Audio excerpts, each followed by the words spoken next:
پہلے آج کی بڑی خبر، ڈونلڈ ٹرمپ کی جیت نے امریکہ ہی کو نہیں ساری دنیا کو ہلا کر رکھ دیا ہے۔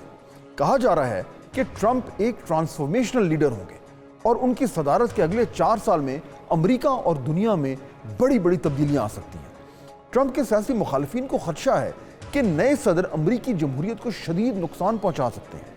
ان کے مخالفین کی رائے سن کر لگتا ہے کہ امریکی نظام کو واقعی میں اس طرح کا خطرہ ہے جو کبھی سوچا بھی نہیں جا سکتا تھا۔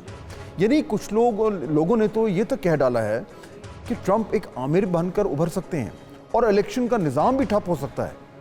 صوبائی خود مختاری کے حوالے سے بھی کچھ خطرے کی گھنٹیاں بجنا شروع ہو گئی ہیں۔ امریکی سسٹم میں ریاستیں یا سٹیٹس مکمل خود مختار ہوتی ہیں اور وفاق صرف چند معاملات کو دیکھتا ہے، مگر اب اس خدشے کا اظہار ہو رہا ہے کہ ٹرمپ وفاق کے قانون نافذ کرنے والے اداروں جیسے کہ نیشنل گارڈز ان کو مخالفین کے خلاف استعمال کرنے کا ارادہ رکھتے ہیں۔ اسی طرح ٹرمپ کے لوگ یہ بھی کہہ چکے ہیں کہ بیوروکریسی میں بہت بڑی تبدیلی لانے کا وہ ارادہ رکھتے ہیں، یعنی کہ جو پروفیشنل سول سرونٹس ہیں ان کو فارغ کر کے ان کی جگہ اپنے سیاسی حمایتوں کو بھرتی کریں گے۔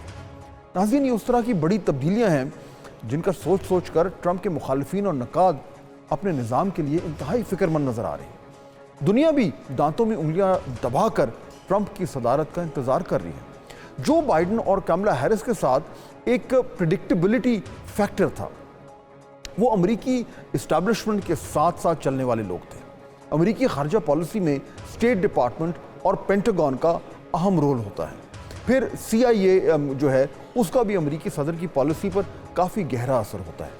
امریکہ میں وزیر خارجہ، وزیر دفاع، نیشنل سیکیورٹی ایڈوائزر، CIA کا چیف اور ان کی عسکری قیادت، یہ تمام لوگ خارجہ پالیسی اور نیشنل سیکیورٹی معاملات میں امریکی صدر کی پالیسی کو بہت حد تک شیپ کرتے ہیں۔ اور جن اداروں کے یہ سربراہ ہیں ان کی جو بیوروکریسیز ہیں وہ بھی ایک انسٹیٹیوشنل میموری کے سہارے جو ہے وہ نظام کو چلاتی ہیں۔ یعنی صدر کوئی بھی ہو، پالیسی کا تسلسل کافی حد تک برقرار رہتا ہے۔ مگر ٹرمپ کی صدارت میں یہ سب کچھ الٹا سیدھا ہو سکتا ہے، چاہے یوکرین کی جنگ ہو یا غزہ میں اسرائیلی نسل کشی، چاہے امریکہ کی نیٹو میں حصہ داری ہو یا کلائمیٹ چینج کے اوپر معاہدوں کی پاسداری، چاہے چین کے ساتھ بڑھتی ہوئی کشیدگی ہو یا روس کے ساتھ ٹرمپ کے بہتر تعلقات۔ ان جیسے سارے ایشوز پر ٹرمپ امریکہ کی روایتی پالیسیوں کو ردی کی ٹوکری میں پھینک سکتے ہیں، یعنی کہ ہر طرف ہلچل مچنے جا رہی ہے۔ ایسے میں ناظرین، ہمارے ملک میں ٹرمپ کی جیت کو بظاہر ایک ہی زاویے سے دیکھا جا رہا ہے، اور وہ یہ ہے کہ کیا اب عمران خان صاحب کی رہائی جو ہے وہ ممکن ہو جائے۔ اس وقت سوشل میڈیا پر یہ سب سے زیادہ ہاٹ ٹاپک ہے اور تحریک انصاف کے حمایتی یقین کر چکے ہیں کہ ان کے لیڈر کی رہائی اب ہو کر ہی رہے گی۔ مگر اس معاملے پر تحریک انصاف کی قیادت نے خاموشی سے اپنے بیانات کو پارٹی کے سپورٹر سے کہ جو جشن ہے اس سے کچھ دور کر دیا ہے، اور شاید درستی کیا ہے، کیونکہ ایک ایبسولوٹلی ناٹ کے نعرے والی جماعت اگر اپنے لیڈر کی رہائی ایبسولوٹلی یس کر کے امریکی صدر کی نیک تمناؤں سے جوڑ دے تو پھر ان کے بیانیے میں سے ہوا سیٹی بجاتے ہوئے نکلے گی۔ شاید پالیسی چینج کا پارٹی لیڈرشپ اپنے MNA سردار لطیف کھوسہ کو بتانا بھول گئے، اور شاید انہوں نے نہ جانتے ہوئے اس طرح کا بیان داغ دیا تھا۔ مگر دیگر لیڈروں نے ٹرمپ کی جیت کنفرم ہونے کے بعد تازہ پالیسی کو باشگاف الفاظ میں بیان کرنا شروع کر دیا۔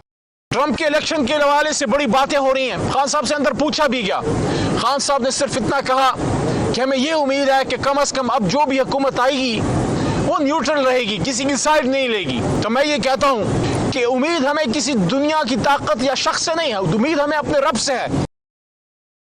ناظرین، اس میں کوئی شک نہیں کہ تحریک انصاف حقیقت میں یہ امید لگائے بیٹھی ہے کہ ٹرمپ کے آنے سے ان کے لیے کچھ حد تک بہتری آ سکتی ہے، اور شاید اس امید میں وزن بھی ہو، کیونکہ ٹرمپ اور عمران خان کے ذاتی مراسم اچھے رہے، اور امریکہ میں مقیم تحریک انصاف کے سپورٹرز نے بھی یہ ثابت کر دیا ہے کہ ان کے امریکی سیاسی حلقوں میں اتنا اثر ہے کہ وہ خان صاحب کے حوالے سے اچھی بھلی کیمپین چلا سکتے ہیں۔